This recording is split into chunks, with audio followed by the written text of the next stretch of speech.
All right. Hello. All right. This is our second video of our 4-week series, Becoming an Artist. Okay. Last week we did a creative sprint using, I would say, like 5 different mediums. Remember, mediums are the tools we use to create art. And we talked about some of the elements and principles of design. I'm going to link a sheet below that gives you the principles and the elements. So you can kind of look at them while you create this time around, and you can start labeling which principles you have or which elements you have. The elements of design are really simple, right? Line. Everything's made out of a line. A line meets a line to make a shape, okay? And then we can take shape, a two-dimensional circle, and we can give it form, a sphere. 2D shape, a circle, right? A 3-dimensional form, a sphere. 2-dimensional shape, a square.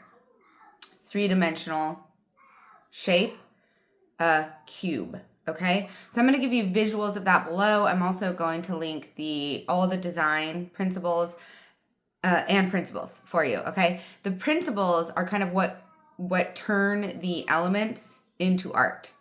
For example, how do we take a shape, which is an element, and turn it into a form? I want you to answer that question.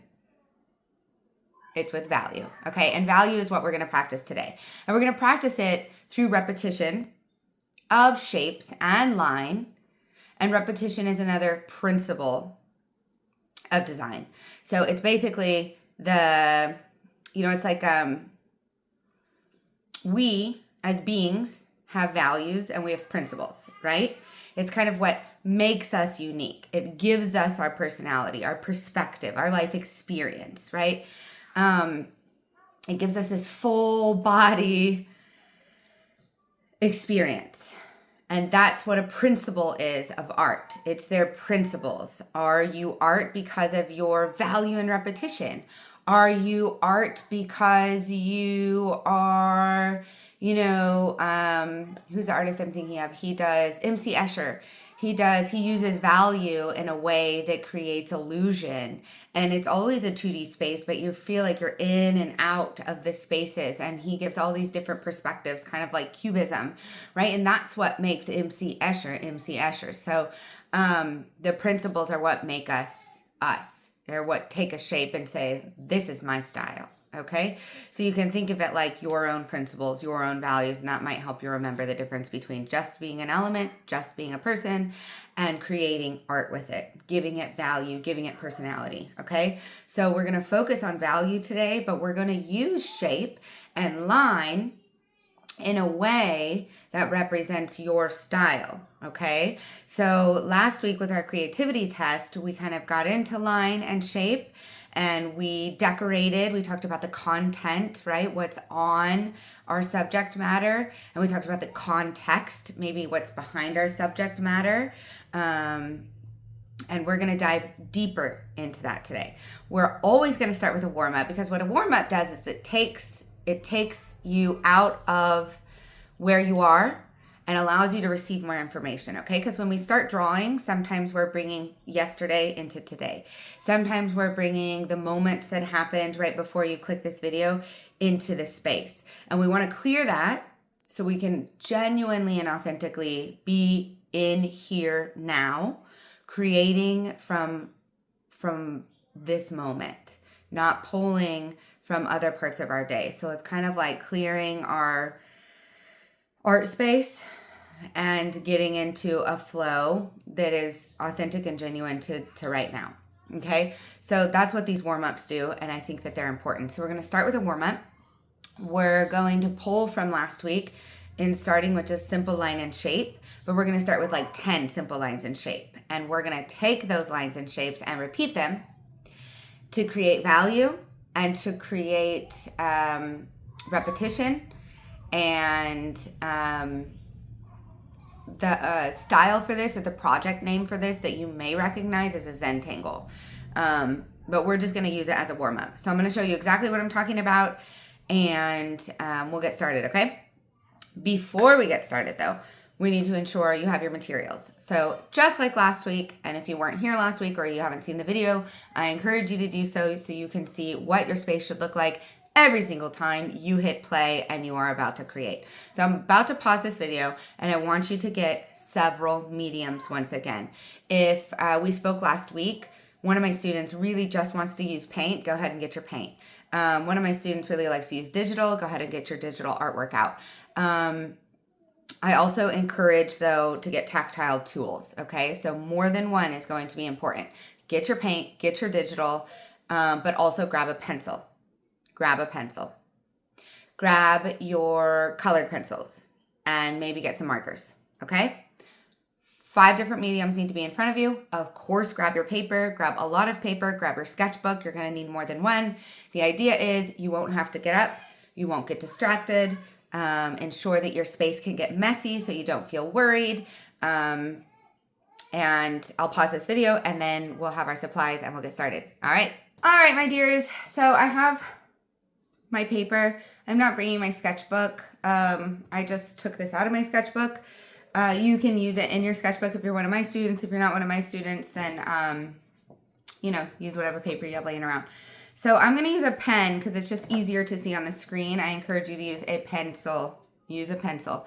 And we're going to create, let's do 1, 2, 3, 4, 5, 6, 7, 8, 9, 10, 11, 12. Let's do 9. We'll do 9 different lines. You can include your family in on this. They can create the line for you and you can finish it. Or you can just do it yourself. It doesn't matter either way. But I think it's fun for somebody else to do it for you. It brings an element of surprise and again, opens you up to something that you maybe wouldn't have thought of before, which is really the point of being creative. It's not always sticking with what we know. It's actually diving into the parts of ourselves that we don't know. And that kind of starts with someone else making a line for us. It feels a little daring, a little uncomfortable. It's good. So I'm going to take my sheet. It's not portrait. It's landscape. Okay. And I'm actually going to fold it. I'm going to create my lines this way. Okay. Just because it's really, I don't have to get the ruler out and it's an easy way for me to get a nice straight line to create my 9 different squares that I'm going to put a line inside of, okay? So fold your paper like this, and then I'm going to fold it again, fold it down,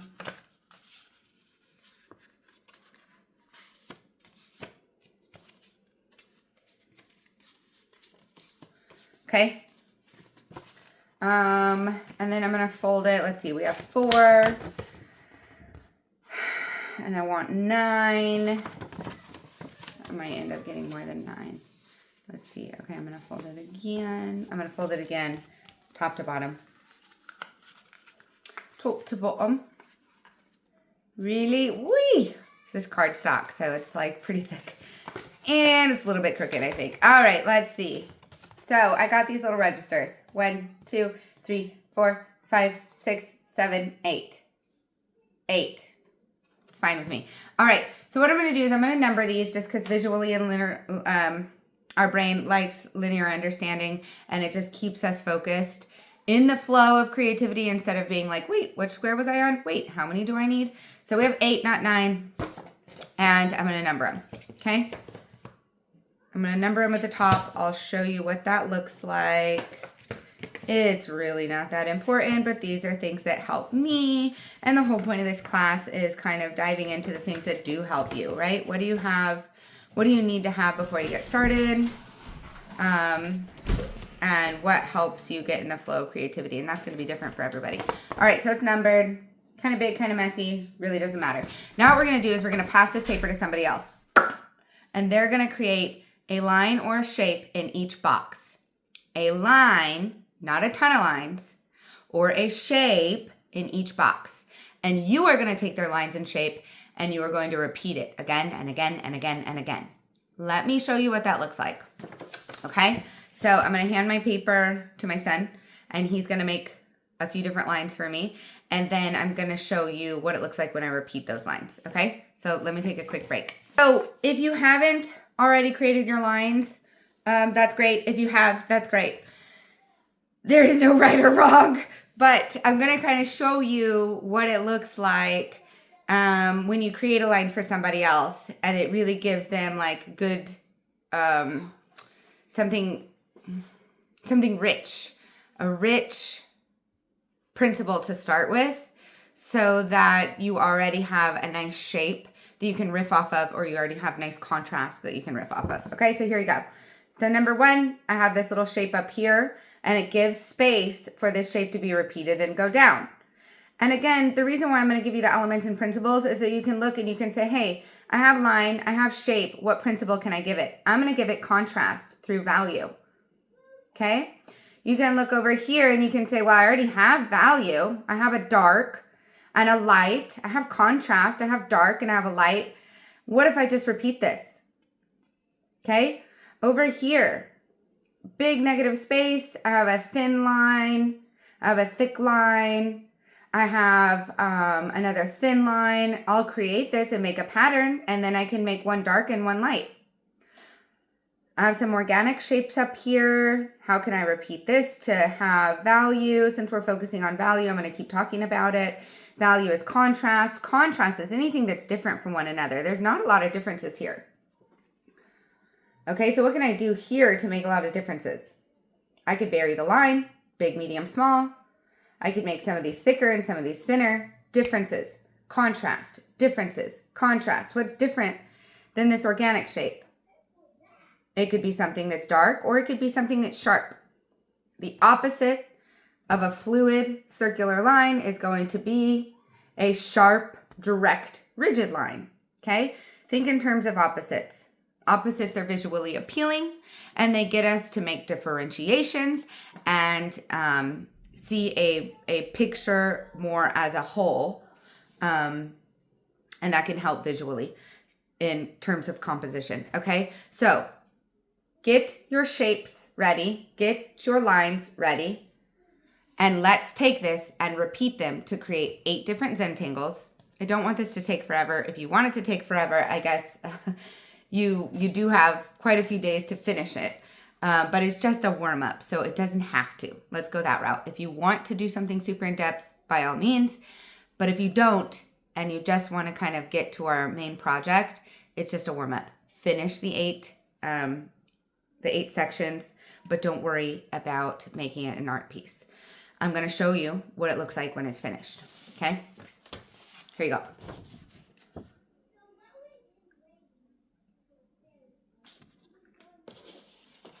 Right? So here was this one.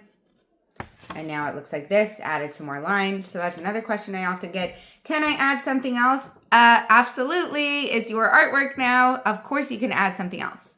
I will say keep it non-representational. Non-representational means if you're not turning it into a person. Not yet. Okay? We're just really focusing on general. We're really focusing on line and shape and giving it our full, undivided attention and creating artwork out of it. We're not yet getting to associations that the brain wants to make.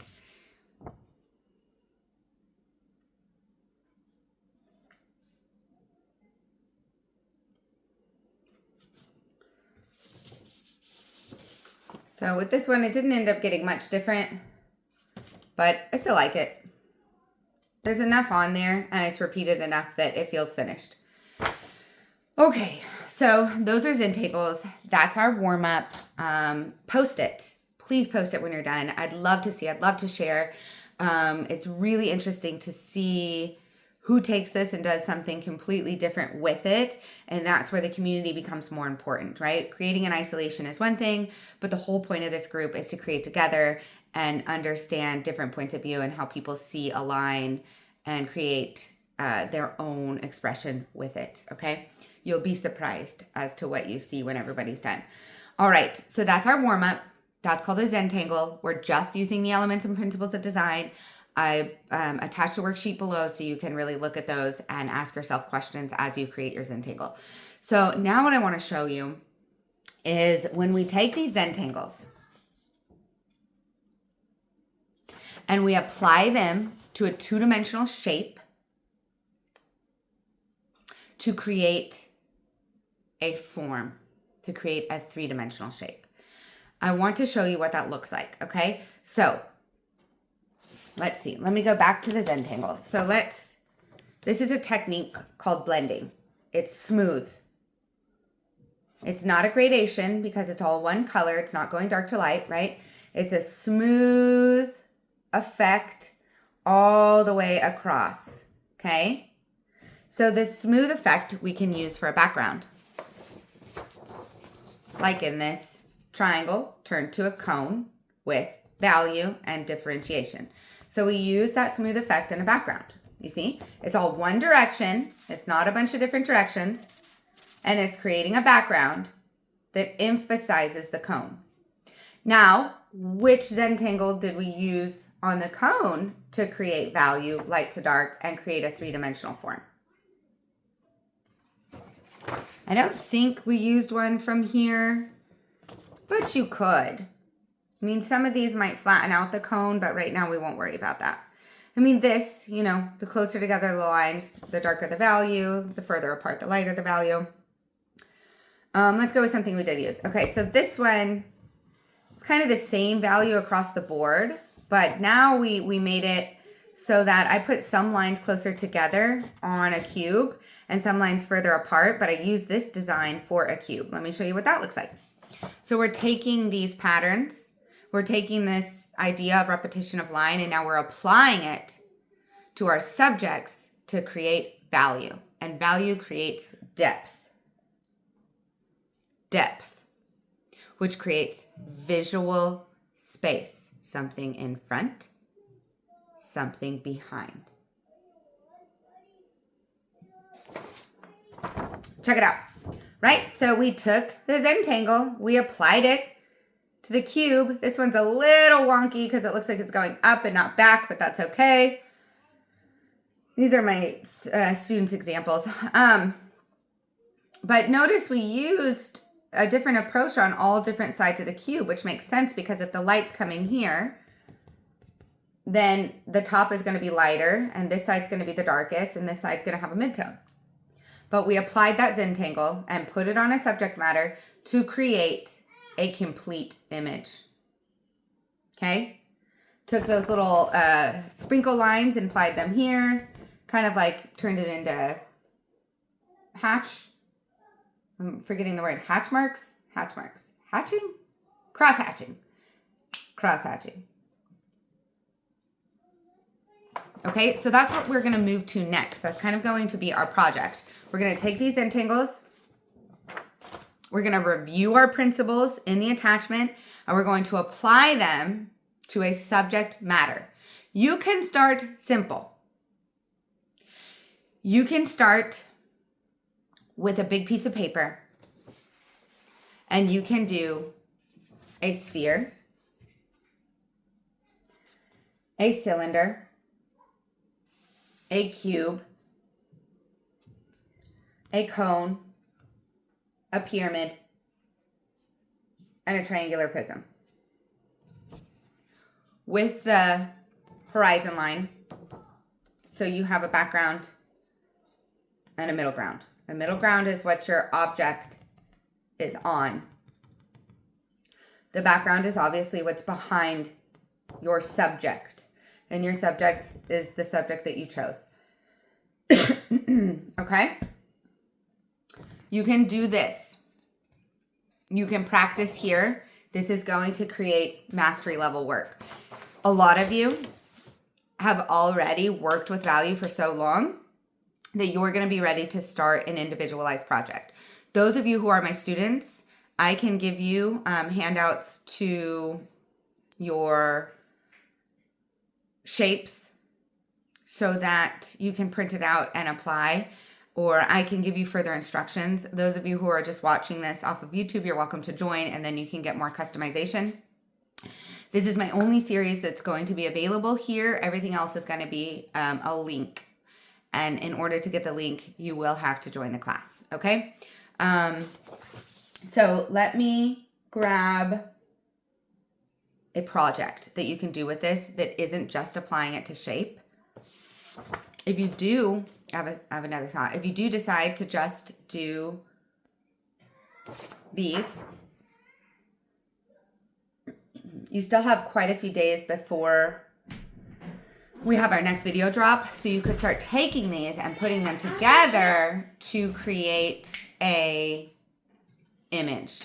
So, right? This could be, this could be a head. This could be the 3 pyramids of Giza. This could be a part of a landscape. This could be, gosh, I don't even know, a toy. It's kind of reminding me of fruit, but I don't know what fruit has that type of shape. Okay, so what I'm going to do is I'm going to show you how you can turn this into a project by using an example called the figure patterning. And then I'm going to show you an example of how you can take these shapes and turn them into a project. And then that's what you're going to work on, okay? You're going to take your Zentangles, you're going to upload them, and you're going to take your project and you're going to turn it into something representational, okay? You're going to apply what you know and make something fantastic. I'm going to pause this and I'm going to get the projects and show you what this can look like. You could do something like this. Okay, so notice we have the spheres, but now we're applying them in different ways to show contrast. Big, small, dark, light, blending. Middle ground, what it's on, background, subject matter. They even just listed the shapes that they used on the back. That's really helpful, right? So if you're just starting out, let's start here. Let's not get in the paint. Let's not create something super complex like a vase with flowers. Let's just take those basic shapes and apply them. Remember, I told you the perspective is going to be a little bit off because these artists are still working it out. They're still trying. I mean, sometimes you can watch a YouTube video until you're blue in the face and it still doesn't connect until you have a connection inside of you, until it anchors inside of you. And the only way to do that is to practice and experience it. Move from one place to another internally. So, YouTube's not going to save your life. It's going to be you practicing and then putting it out there so you can have a mirror, a reflection, and someone to help you through it. So now I'm going to show you the more complex pieces. I'm going to show you the pieces where we took all of this and we created a figure. All right, so here we go. So if you're not great at figures, you can get magazine clippings and you can cut them out, place them on your paper, and you can trace them. That's what they did here. They're still really basic though. Look, we have cylinders, we have cubes. Not cubes, we have like little triangular points here, cones. We just have little circles here. The hair is a little more organic and complex, but it's still just ending in triangles. But then we have, our sprinkles, our Zentangle sprinkles. We have some shapes here that are varied and create repetition and contrast. We have our Zentangle here, right, which was the checkers, but on a larger scale, right? We created an entire composition. This is where I want you to move, okay? Whether it's just the shapes, whether it's applying those shapes for a composition, or taking it in a more complex way. This is our final project. So let me show you. So here's another one. They were really getting into their figures. So they had obviously practiced, but look, here's our sprinkles that we had on our Zentangle. Right, here's our sprinkles. There it is applied in a cloud. Gorgeous, perfect, right? Notice the Zentangles are now in a complicated design with a middle ground, with a foreground, with a background, okay? Then you can get really complicated with it. She is deep into her artistry and has done this for a very long time. but she is still able to take something rudimentary in practice, which is a Zentangle, and apply it in a mastery level way. So this shows that she is still curious and open-minded, right? We don't want to get to the point in our practice where we're like, oh, that's too easy, right? If it's too easy, find a way to make it complicated. That's your job now, is to continue to practice and find new ways. Because the more you practice something, the more you do narrow it down, and the harder it is to open up your capacity to the unknown. And, Picasso speaks on this, that it's, he lost his way to draw like a child again because he kind of educated himself out of it. So continue to practice in this way. It does service to you. So check this out. Obviously, tons of Zentangles everywhere you look, but she uses it to create direction. She uses it to create illusions. She uses it to guide your eye around the page. She is using it to tell you what she wants you to look at, where she wants you to go, and what's happening. That's mastery level. And then I'll show you how else this can be applied. So finally, right, we still have triangles. We still have cylinders. We still have rectangles. They just now have form. They're now fabric. We still have spheres, right? They're just applied in a more complex way because they can. We have the patterning in the back.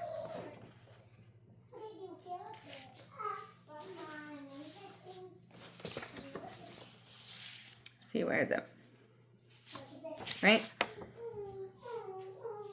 We have the patterning in the back. We have it in the hair. We have it over here. We have the basic shapes, but we used it to create a hyper-realistic form. Now, so the first thing, Zentangles. Second thing, start to apply it somewhere. Apply it to shapes. Or apply it to form. Apply it to something that you want to draw, like the fruit or something, okay? Or you can get further into your practice and you can use the Zentangles to create an entire composition. Another way you could do this is with color, okay? So notice we still have these upside down triangular shapes or these triangular prisms or these cones, but now they're representing something more specific, right? We're representing a cacti. This would be a cactus because it's just one. Okay, so now we have these shapes, but we're representing something. This is where art becomes more observant and more complicated, right? We're taking these general ideas and we're applying them in a more specific, complex way. We're still using value, light to dark, but this time we're using paint and we're just using one color. This is called monochromatic. So up to this point, we've just used pencil and now we're using color.